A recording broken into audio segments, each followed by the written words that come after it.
Hi, welcome to my podcast, Becoming a Cut Flower Grower.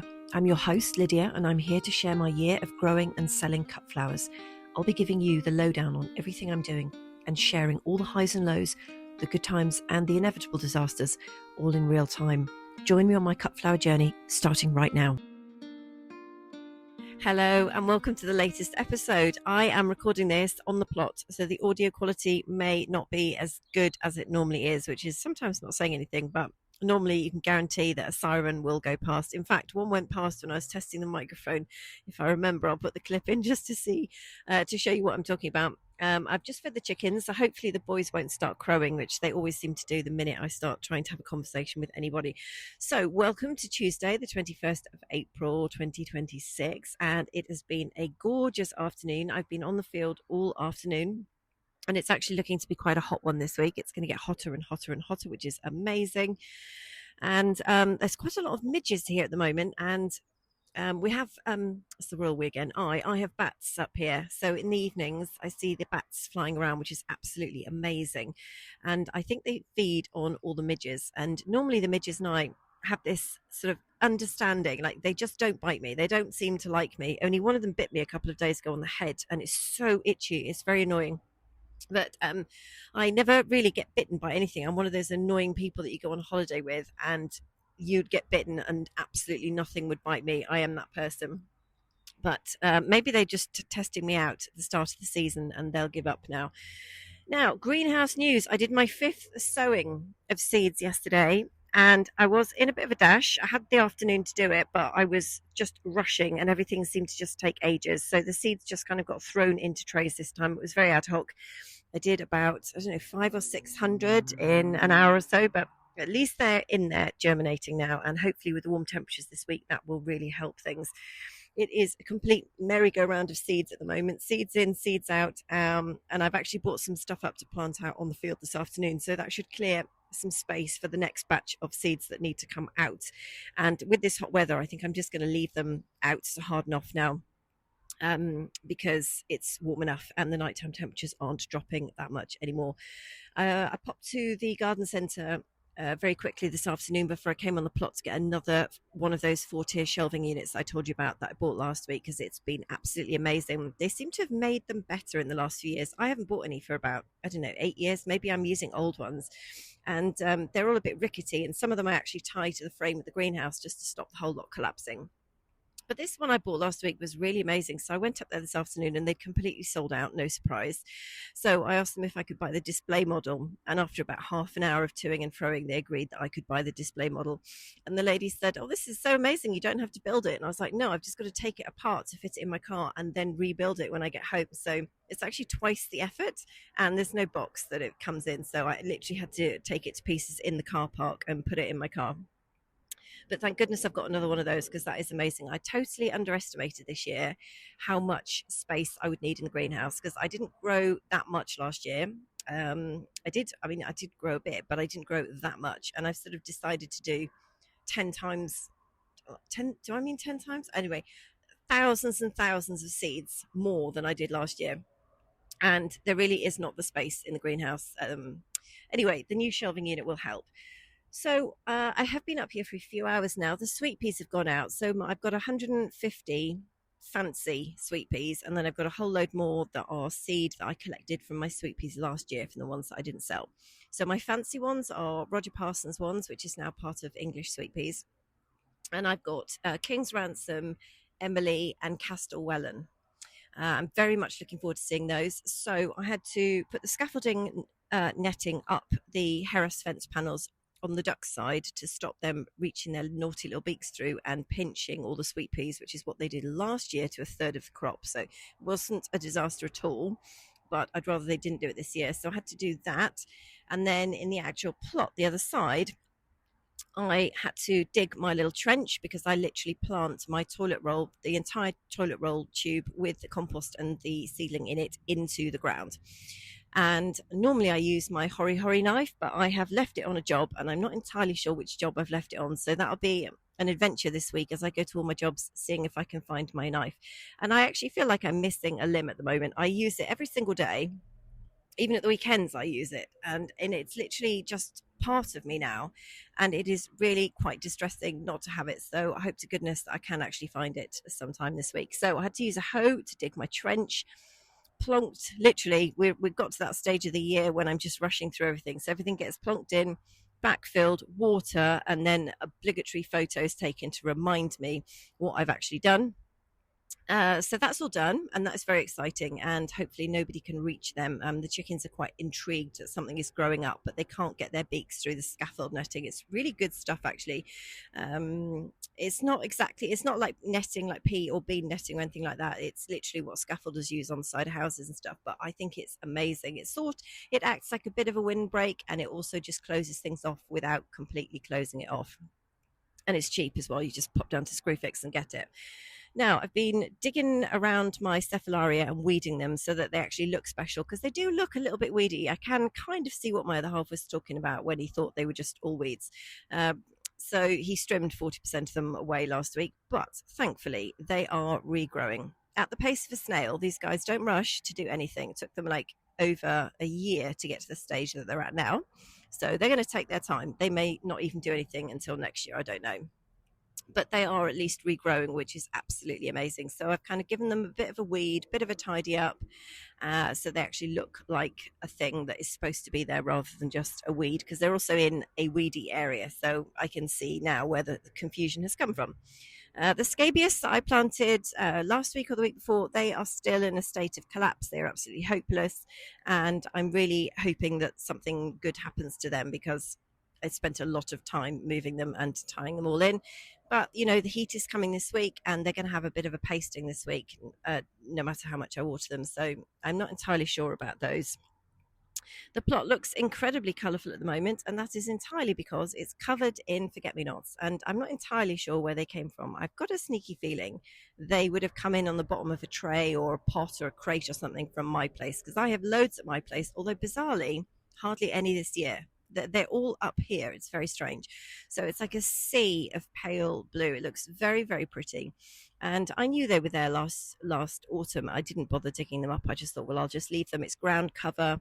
You know, they're feeding the soil. They're working together with the soil. They hold it all together and doing all their soil related root things. So I'll leave them. And now it looks really, really pretty. And they're obviously easy enough to get rid of when I want to shift them out of the way. But at the moment, it is the only thing that is flowering in the field, apart from I have an apple tree in there, which looks absolutely beautiful. The blossom is gorgeous. It fruited very heavily last year, and the rats ate the apples as well. So I should have known that this year was going to be the year of rats eating everything, because they made a very good start last year. I've also, just deviating slightly, just got planting some stuff in the new vegetable area. This is the area that my other half dug over for me, which I've got to say makes planting so quick and easy. So the chickens scraped every bit of grass and everything that they could out of it, left just the nettles. So my other half had to go in and, well, he didn't have to, he volunteered to go in and sort the nettles out. And in his true style, he couldn't just take the nettles out. He decided to dig the entire area over for me. So it's not very big, but it is absolutely beautiful. And he raked it over, and it just looked like the most amazing bed. So when I got in there this afternoon, I could put my potatoes in. I've put loads of potatoes in, and the broad beans have gone in a double staggered row, and then some peas have gone in. Now the peas, I love peas. I'm obsessed with peas. They never make it home either. I eat everything on the plot. And I'd been saving some massive hazel branches from when we coppiced the hazel a couple of years ago, stripped them down, and they've been leaning against the old duck house for ages. And I thought, yes, I'm going to make a wigwam for my peas, and it'll look really, really pretty. And I thought I'd better just check the height of these peas, because we don't want to go overboard. The wigwam that I would have made was at least 8 or 9 foot tall. And it turns out the peas that I've bought are 45 centimetres tall. So absolutely no justification for an 8-foot wigwam at all. It would just be stupid. And I didn't Google that until I had carried all of the canes over, and they were at the opposite end of the field. So I carried them all the way over, caught them on absolutely everything, got them in, Googled it, and then realised I don't need them. So I have to take them all the way back. Anyway, I've made a little bit of a bodge, which I'm actually quite impressed about, because peas need like thin things as well. Like they wouldn't have even been able to wrap around the hazel canes anyway. They need like thin little tiny sticks. So you can get pea sticks and things. And I don't, well, it's because the soil has now been turned over so perfectly, it's actually quite hard to get anything to stand up in it. So I thought that's not going to work. So what I've done is I've butchered an old dead Christmas tree that I had, and I've actually used the branches as support. So I have string tied the branches upside down off the fence panels and then done like a whole row of that. And then I've planted the peas at the base of the thin, straggly bits, and they will hopefully climb up the upturned Christmas tree branches, and that'll be all the support they need. And at that point, they'll probably have all of their peas poking out of the wrong side of the fence panels, and something will eat them. And speaking of which, when I was going out to cut the branches off this dead Christmas tree, I saw a rabbit in the grass, and it's quite unusual to see a rabbit on the field. It's very unusual. So I went over to investigate, thinking it could be ill or something because it's that unusual. And it's scarpered, and in its fright to scarper, it bolted straight through the fence panels. And I don't know who was more shocked, like the rabbit or me, because I didn't think that rabbits could get through the fence panels. I have never had any rabbit damage, and I say touch wood, but haven't. And I've never ever had a rabbit, in the field or in the cut flower section at all ever. So I just stood there in total panic. I think my jaw hit the floor, thinking, well, if the rabbit can get through the fence panels, that means it's game over really for this year, and it's going to eat all my veg now, and I can't use the netting because I've used it for something else. So bit of a crisis with that one. That's not very good news, to be honest, because the rats eat everything else. Anyway, we'll have to wait and see what happens with that. I don't know. But what I thought would be nice this evening, because the sun is just sinking, it's what, 7:30 now, and the sun is just going down. It's absolutely gorgeous. I thought you might like to join me on a walk through the plot, and I'll just have a bit of a chat about what is going on and where. So the entrance is thankfully really tidy at the moment. We've reinstated the path and put some forest bark down. So it's got a lovely, really smart entrance. And then all the sweet peas are planted off to the left. And then I've also got this enormous tree-sized tub of my alliums, which I have finally been really brave, taken the mesh netting off the top. So all of the foliage can now come straight up and not get squashed, because I was a little bit worried about that. I know all the foliage will get removed when the plants get used, but I didn't want them to all break and get squashed. And thankfully, nobody has gone in there and caused any chaos. So clearly, alliums are not popular with rats, which I will remember for next year, because I don't think I'm going to do tulips again. That was a bit of a disaster.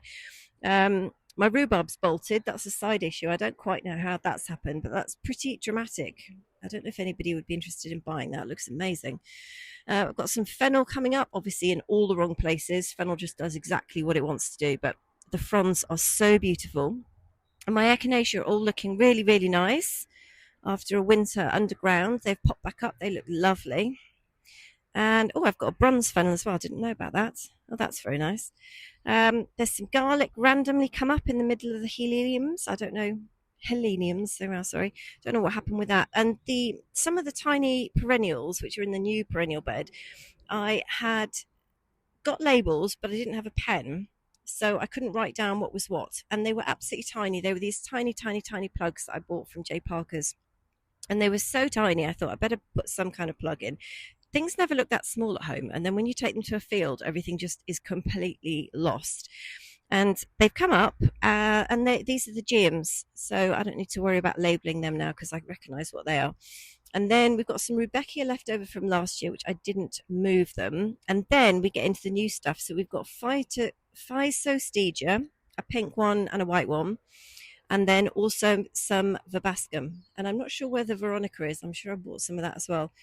The Aquilegias are nearly flowering. They also self-seed themselves around in the most inconvenient place as well. But that is the second thing that is also just about to flower. And the foxgloves look amazing. They're about, 2 feet tall at the moment, maybe a little bit more. And they look really amazing. Yeah, really, really lovely. Then we've got some snapdragons I actually rescued from a green waste recycling area, and they have overwintered really beautifully. I put them in tubs with compost. They've had a lovely winter, just doing their own thing. And then as soon as I put them in the ground, they've just panicked, and 3 of them have died. So I've only got 2 left. And then I've got the remnants of some perennials that I had last year that I didn't bother moving these. So I've got an Agastache or Agastache. which is doing something, and then a couple of astrantias, which are going to be moved because I think they're going to prefer a shady area. So they're going to move. And then we've got a huge expanse, which is all of the dahlia area, and it takes up probably about a quarter of the entire plot. So I hope to goodness that these guys come back this year. I left them in, a bit of a gamble. They did get well mulched, and they were mature established plants already, so I'm hoping that stands in my favour. There's no sign of anything yet that I can see. Um, but yeah, fingers crossed. I mean, worst case scenario, if I have lost the whole lot, then I will have a massive amount of planting space. But I don't want to tempt anything because I don't want to lose the dahlias. And then we've got a bed here next to the strimmed cephalaria, which is waiting for something to come in. This is like the bed that's the first bed that something's going to go in. And there's a climbing rose up the side, which is a James Galway. That's getting away slowly, but it's getting away anyway. I mean, bare root season is ended. I think it's ended now. So I bought mine only a couple of weeks ago because it was a last minute thing. I bought some roses for a client, and I thought, well, while I'm here, might as well just get one for me, which is what I've done. But yeah, it's very, very late to get them in. The other roses went in November. So moving over to this is like the section that Nigel cleared for me with a turf lifter. So he is somebody that was just happened to be on the field, and I grabbed him and said, what do you do? And he said, groundworks. I said, amazing. Have you got a digger? And he said, yes. I was like, wonderful. When can you come? So he came and scraped all the turf off this section for me. So it extended the plot. I mean, it more than doubled the size of the plot. And I've got 4 beds here, 1, 2, 3, 4, going down the slope. Also going down the slope is some of my soil as well. I do find that interesting that I make a path and then I turn up one day and all the soil from the bed has just kind of ended up on the path. So there's roses in beds 1 and 2, and then there's also peonies and bearded iris down the end of bed 2. 3 new roses up the back of the duck house. I think I made my other half put this piece of rebar that I'd stolen. Well, not stolen. I did ask permission to take it out of a skip because apparently you have to. And I put it, and I got him to put it really high up on the duck house because these climbers are supposed to be huge. And there's a really big gap between the rose and the rebar, so I'm not entirely sure how I'm even going to get them onto the rebar. But the new roses are doing really fine. And then so in bed 3, we've got loads of achillea, which I transplanted out of a section and divided it all. And that looks really, really amazing. I'm pretty looking forward to seeing this year. It's amazing. These were tiny, tiny plugs I bought years ago, didn't do anything with them. And then they've absolutely loved being up here, and they performed really well last year. So it's a pink mix. So you kind of get whites, pale pink, dusty mauvey pink, and then a sort of darker pink. And next to them are all the eryngiums. And I honestly don't know how I ended up with this. How many have I got? 4, 8, 12, 16, 20. Something like 24 eryngiums. I don't even know where. I'm sure I bought about 6. So I don't quite know how I've got that many. Some more heleniums. And then we move on to the Achillea the Pearl section. This was stuff that I grew from seed last year, and it flowered at the end of last year, and it was in the wrong place. I put it in a pathway, so that was very silly. So that got transplanted, and that has hit the ground running. I'm a little bit worried about this stuff. I keep a very close eye on it because I just feel like it's going to run absolutely everywhere. And then next to it, I've got about a dozen phlox plants. Again, they were tiny baby plugs, and they've put on a lot of growth. I'm very excited about those. And next to them, I've got a cotinus or cotinus, however you say it, in a pot. He has not made it into the ground yet, but he will do. So yeah, peonies, they're looking really lovely. The new ones I bought from J. Parker's last year as bare roots, they're really a decent size, but I don't think the flowers are going to be saleable this year. In fact, I probably shouldn't sell them because I think they need to come off the plant and just let it bulk up before I do anything with that. The ones I got from Green and Gorgeous are looking really nice. They're just quite short, so maybe they're just having a bit of a think about it. And I should be able to tell which ones came out of my garden, but I'm struggling to. Oh, maybe it's those. Yeah. And then we have got the end of bed number 3. We've got the hydrangea section. So I started off with 1 hydrangea last year, Limelight, and it sold so well, and it was the most amazing, low maintenance, profitable, fantastic, beautiful plant that just did nothing but produce flowers all summer. So at the end of the year, I went back and bought a few more, and I've also got a pink Annabelle as well. So they're doing absolutely fine, thank goodness. A couple of eucalyptus, which got through the winter okay. One of them looks very sad, but I'm not sure. Yeah, I'm not sure about that. Some big phlox and some Japanese anemones, which I was given. They're lovely. And then we come to the depressing scabious section. So I think a couple of them might just revive themselves, but some of them have just given up. Then we've got a raspberry section, which is supposed to be for foliage, only they're the wrong raspberries. They're the raspberries that actually have all the prickles on the stems. So I don't know that they're going to be that popular. And then the rest of bed four, this little section that I'm in now, which is only about, I don't know, 8 meters or something, the 20-meter section, we haven't cleared of all the nettles yet. I have to remind my other half of the deadline, which is looming. So there's rebays, there's physocarpus or ninebark, pittosporum, and then there are some sedums dotted in. And then there's a few meters of planting space, which is all ready to go. And then we get into the chaos that is the nettle area that needs stripping out. So that's that. The water bowsers in this end are both full. So they've got 2,000 litres down here, only 500 up by the ducks because they are consuming a lot of water. And I still haven't been to Screwfix to buy a plug. I need a 40 millimeter plug to plug the bath, which is all set up ready to recycle the duck water. I just have to remember to go to Screwfix. Actually, that reminds me, I need a headlamp bulb as well, so I better go in there and get that. So that's the news from the plot. That's all the news that I've got for you today. So I hope you've enjoyed the episode and that you'll come back and join me for Friday's episode when I'll be doing my plant profile series. And I wish you all the very best for a great week. Happy growing, and catch you on Friday. Testing, 1 2 1 2. Can you hear me?